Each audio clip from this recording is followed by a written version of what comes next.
আশা করি আল্লাহর অশেষ রহমতে খুব ভালো আছেন। আমি আলহামদুলিল্লাহ ভালো আছি। তো আজকের রেসিপি ধনে পাবদা। তো ধনে পাবদা বানানোর জন্য প্রথমে আমার লাগবে এই যে এক আটি ধনে পাতা নিয়ে নিছি। এটা কেটে বেছে ধুয়ে পরিষ্কার করে নিয়ে নিছি। আর এখানে নিয়ে নিছি 5টা পাবদা মাছ, এটাকে কেটে ধুয়ে পরিষ্কার করে নিছি। তো প্রথমে আমি এই যে এই কাজটা করব। এখানে একটু পানির মধ্যে একটা আইস ফেলে রাখছি, আর এখানে চুলাতে অলরেডি একটা ফ্রাই প্যান বসাই দিছি। এর মধ্যে পানিটাও বলক চলে আসছে, পানিটাও বসাই দিছি। এখন এর মধ্যে আমি দিয়ে দিব ধনেপাতা। এক আটি ধনেপাতা এখানে দিয়ে দিলাম, আর 5টা কাঁচামরিচ। এটা বেশি একটা সিদ্ধ করব না, আমি হালকা একটু, ব্যাস হয়ে গেল।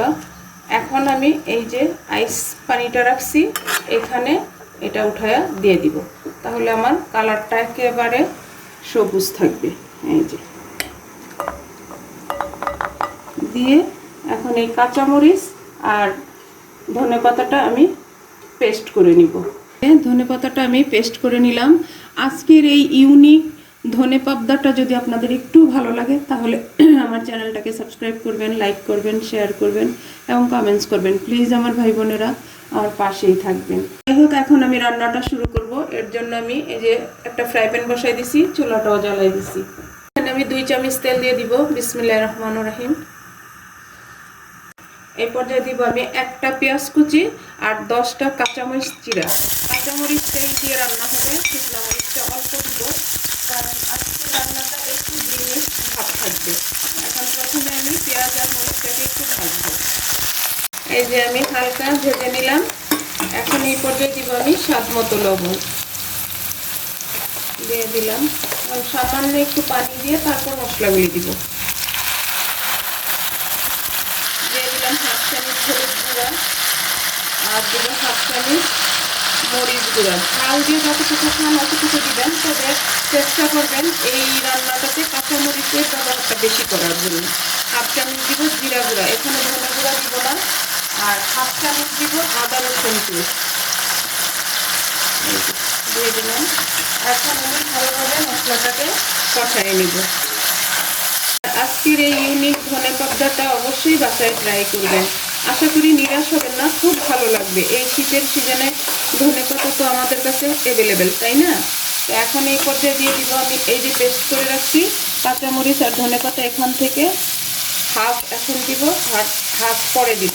এই যে দিয়ে দিলাম, দিয়ে এটাকেও ভালোভাবে একটু কষাই নিব।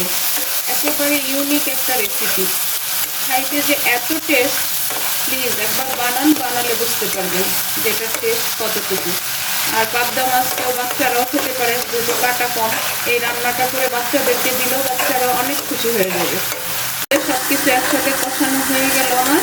এখন এই পর্যায়ে আমি এই যে 5টা পাবদা মাছ রেখেছি এটাকে দিয়ে দিব।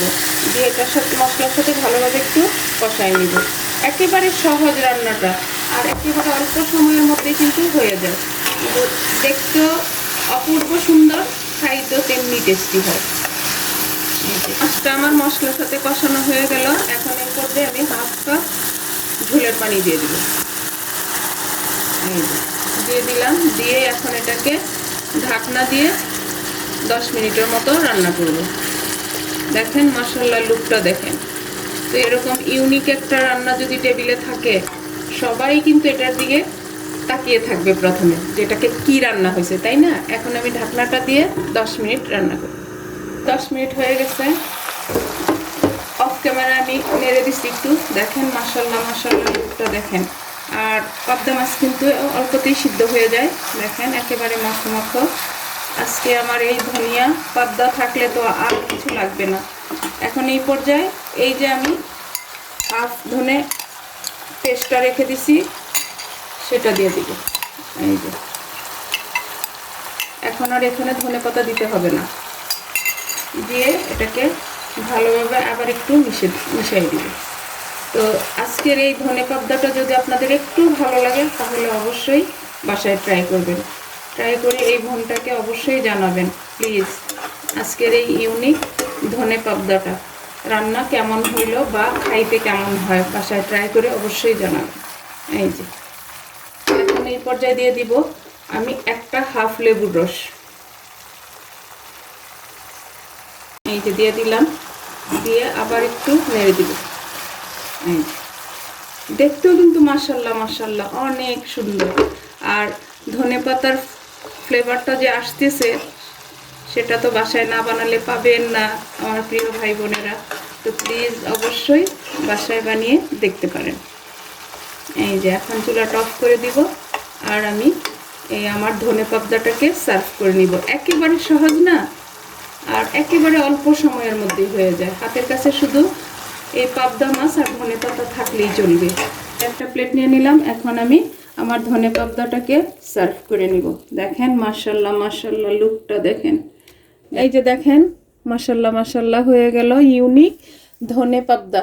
এই ধনে পাবদাটা দেখতে যেমন খাইতো তেমনি টেস্টি হয়েছে, গরম ভাতের সাথে আর কিচ্ছু লাগবে না। আর এরকম ইউনিক একটা রেসিপি যদি আমরা বাসার সবার জন্য নিয়ে আসতে পারি তাহলে সবাই কিন্তু খুশি মনে খাবে, তাই না?